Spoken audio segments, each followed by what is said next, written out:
Sir, cab auto பைக்குன்னா red taxi மட்டும்தான். தீபம் விளக்கேற்றும் எண்ணெய் ஒரு தெய்வீக அனுபவம். ஐபிசி பக்தியில் ஜோதிட வகுப்புகள் ஆரம்பம். நீங்களும் ஜோதிடராகலாம், பல லட்சம் சம்பாதிக்கலாம். எனக்கு ஒரு பகைவர் இருக்காங்க, நான் உங்களை எதுவுமே பண்ண வேணாம், எனக்கு அவங்களால எந்த ஒரு பாதிப்பும் ஏற்பட்டுறக்கூடாது, அதுக்கு நான் லலிதா சகஸ்ரநாமம் எப்படி பாராயணம் பண்ணணும்னு கேட்குறவங்களுக்கு அம்பாள் உங்களுக்கு சொல்லி நீங்கள் எங்களுக்கு சொல்கிற விஷயம்னா அது என்னது? யார் ஒருத்தர் லலிதா சகஸ்ரநாமம் நித்திய பாராயணம் செய்துட்டு வராங்களோ அவர்களை பிரத்யங்கராதேவி காப்பாற்றுவாள். 8 திக்கும் அஷ்டதிக் பாலகர்கள் காப்பாற்றுவார்கள். மார்த்தாண்ட பைரவர் காப்பாற்றுகிறார். வாராகி வந்து முன்னாடி நிற்பா. இப்படிங்கிறது பாதுகாப்புக்கான முதல்ல நமக்குள்ள இருக்கக்கூடிய உள்பகையே ஃபர்ஸ்ட் நீக்குவாங்க. நம்மளை ஒரு அழகான பண்பட்ட மனிதர்களாக மாற்றுவார்கள். அதற்கப்புறமா நம்மை சுற்றி இருக்கக்கூடிய,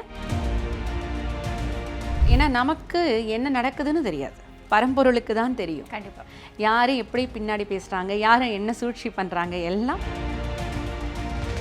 மாலாமாலினின்னு ஒரு அம்பாள் இருப்பாங்க. காமேஸ்வரி, பகமாலினி, நித்யக்லனா, பேரொண்டா, வன்னிவாசினி, மகாவஜ்ரேஸ்வரி, சிவதூதி, துவரிதே, குலசுந்தரி, நித்யா, நீலபதாகா, விஜயா, சர்வமங்களா, ஜுவாலாமாலினி. 14வது காமேஸ்வர முகாலோக கல்பித ஸ்ரீ கணேஸ்வரா. காமேஸ்வரருடைய முகத்தை பார்த்தே கணேஸ்வரரை அழகாக தோற்றுவிக்கிறாள் லலிதைன்னு. இதற்கு அப்படின்னு பார்த்தீங்கன்னா விக்ன யந்திரம்னு ஒரு யந்திரம்ங்க. அந்த யந்திரத்தை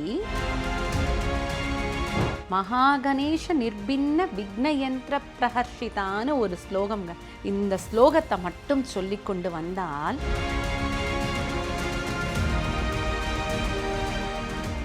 ஐபிசி பக்தி நேயர்கள் அனைவருக்கும் அன்பு வணக்கம். இன்னைக்கு நம்ம கூட லலிதா சகஸ்ரநாமம் சார்ந்த நிறைய தகவல்களை பகிர்ந்து கொள்வதற்காக லலித ஸ்ரீ பத்மபிரியா பிரசாத் மேம் நம்ம கூட இணைந்திருக்கிறார்கள். மேம் வணக்கம். வணக்கம். ஐபிசி பக்தி நேயர்களுக்கு வணக்கம். இந்த பதிவில் உங்ககிட்ட லலிதா சகஸ்ரநாமம் சார்ந்த நிறைய தகவல்கள் கேட்டு தெரிஞ்சுக்கணும் அப்படின்னு சொல்லி காத்திருக்கோம். முதலாவதா எல்லாரோட வாழ்க்கையிலுமே இருக்க ஒரு பிரச்சனை அப்படின்னா பகை தான். அது அறிந்தோ அறியாமலோ தெரிந்தோ தெரியாமலோ ஏதோ ஒரு வகையில் யார் கூடயாவது நமக்கு அந்த பகைமை அப்படிங்கிற ஒரு விஷயம் உருவாயிடுது. அந்த பகை அப்படியே இருக்கா அப்படின்னு பார்த்தா அது ஒரு மனிதனுடைய வாழ்க்கையில் எந்த அளவுக்கு சூழ்ச்சிகள் செஞ்சு ஒருத்தங்களை வீழ்த்தணுமோ அது மாதிரியான எல்லா விஷயங்களையும் செய்யுது. பொதுவாக முருகப்பெருமானினுடைய கந்தசஷ்டி கவசமாக இருந்தாலும் சரி, திருப்புகள் எல்லாத்துலேயுமே பகைவர்களை அழிப்பதற்காகவே முருகப்பெருமானை நிறைய பேர் வணங்கியிருக்காங்கும் பொழுது லலிதா சகஸ்ரநாமத்தின் வாயிலாக எனக்கு ஒரு பகைவர் இருக்காங்க, நான் உங்களை எதுவுமே பண்ண வேணாம், எனக்கு அவங்களால எந்த ஒரு பாதிப்பும் ஏற்பட்டுறக்கூடாது, அதுக்கு நான் லலிதா சகஸ்ரநாமம் எப்படி பாராயணம் பண்ணணும்னு கேட்குறவங்களுக்கு அம்பாள் உங்களுக்கு சொல்லி நீங்கள் எங்களுக்கு சொல்கிற விஷயம்னா அது என்னது?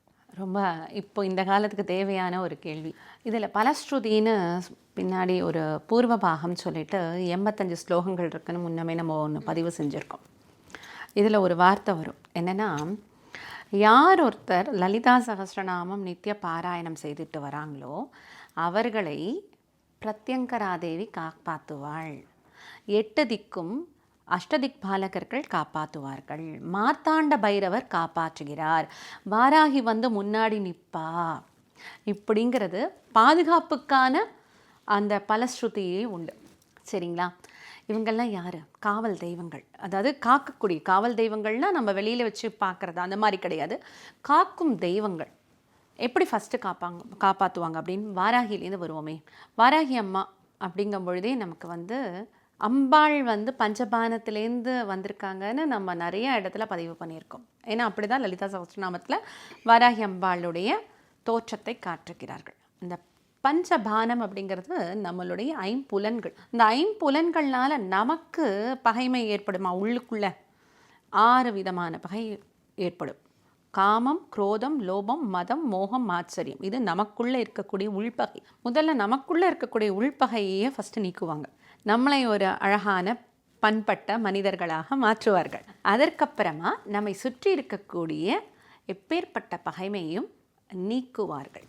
இந்த நீக்குவார்கள்னால் எப்படின்னா, நம்ம வேண்டிக்கக்கூடாது. எப்பயுமே நான் சொல்லுவேன், இவங்க இப்படி ஆயிடணும், அவங்க அப்படி ஆயிடணும். என்றைக்குமே யாரை எந்த ஒரு மனிதரை பார்த்தும் அவர்கள் இப்படி ஆகணும்னு வேண்டிக்கக்கூடாது.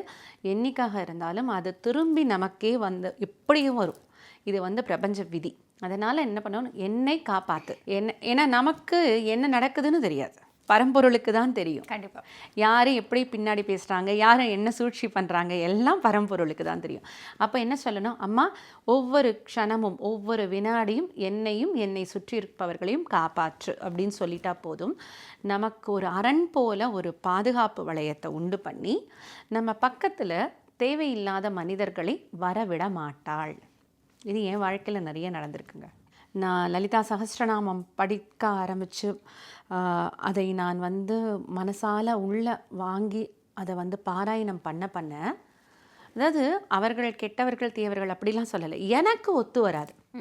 நம்மளுடைய ஆராக்க நம்மளுடைய பாவத்துக்கு ஒத்து வராதவர்களை தள்ளி வைத்து விட்டார்கள். அவர்கள் அவங்களுடைய ஸ்டேட்டில் வேறு மாதிரி இருப்பாங்க. இது பகைமைங்கிறத தாண்டி நமக்கு ஒத்து வராதவர்கள் அப்படிங்கிற மாதிரி விஷயம். இது அழகாக கொண்டு வருவாங்க.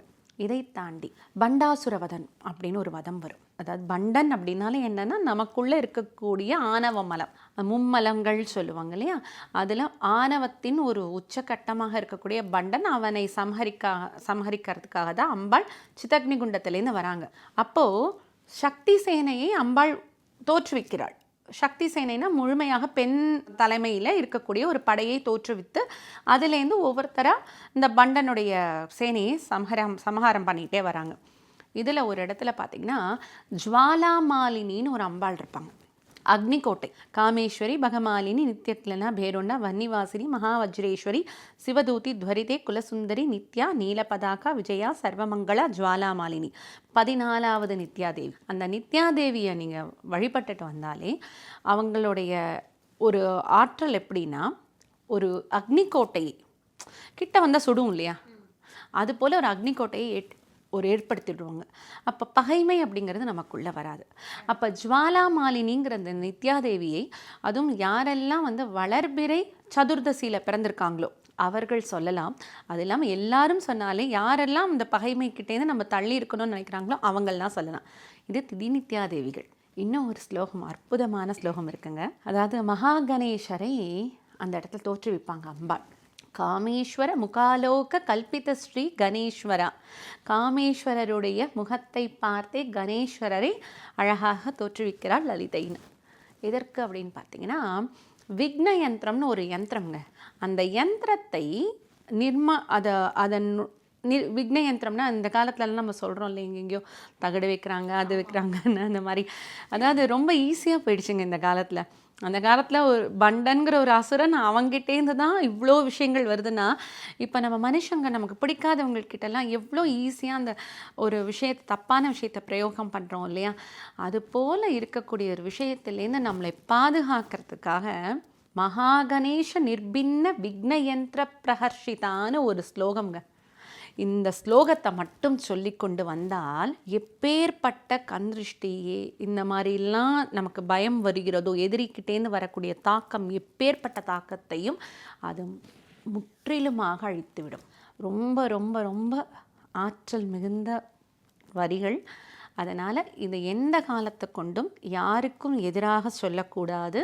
நிச்சயமாக அம்பாள் அனுகிரகம் வேண்டும்னா அவங்கக்கிட்டேருந்து என்னை காப்பாற்று அப்படிங்கிறதோடு நம்ம நிறுத்திக்கணும். இது அப்படி இருந்தால் மட்டுமே இது பயன்படும். மேம், இப்போ ஒரு சிலருடைய வாழ்க்கையில் அவங்களுடைய பகைவர்களால் நிறைய விஷயங்களை இழந்திருப்பாங்க. பொன், பொருள், சொத்து, நிறைய விஷயங்கள் இழந்திருப்பாங்க. அப்போ இழந்த தன்னுடைய செல்வங்களை மீட்க எப்படி லலிதா சகஸ்ரநாமம் சொல்லணும், இதற்கு உதவுகிற ஒரு வரி?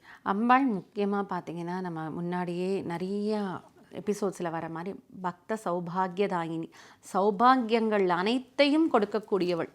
சிவாங்கிற ஒரு நாமம் முழுக்க முழுக்க மங்களகரமான பொருட்கள், மங்களகரமான நிகழ்வுகள், இதை மட்டுமே கொடுக்கக்கூடியவள் அம்பாள்.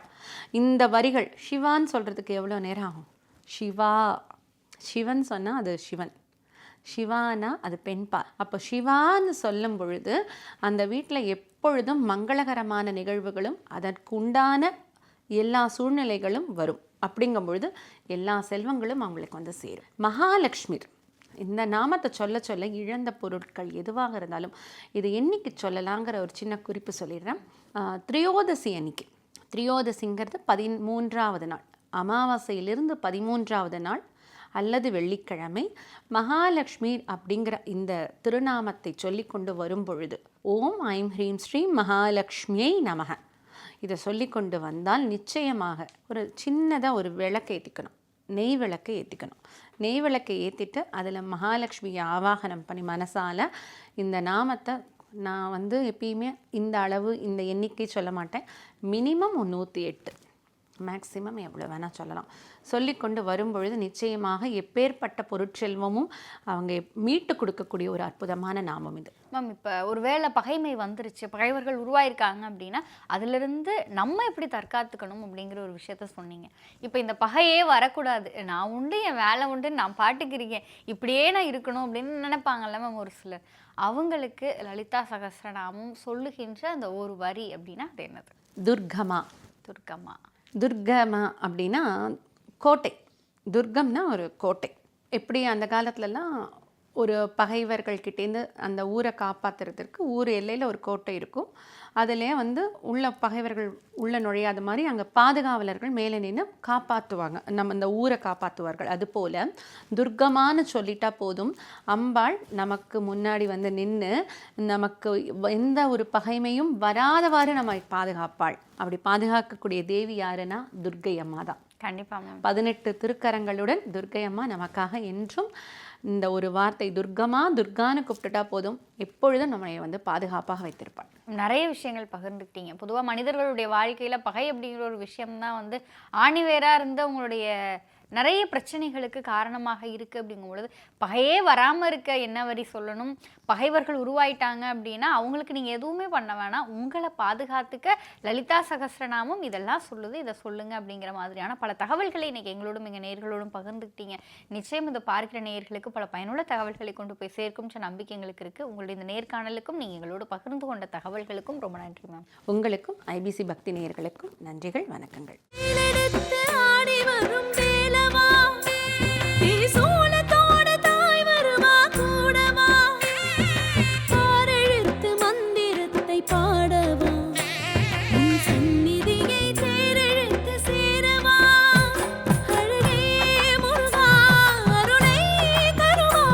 சார் கேப் ஆட்டோ பைக்குன்னா ரெட் டாக்ஸி மட்டும்தான்.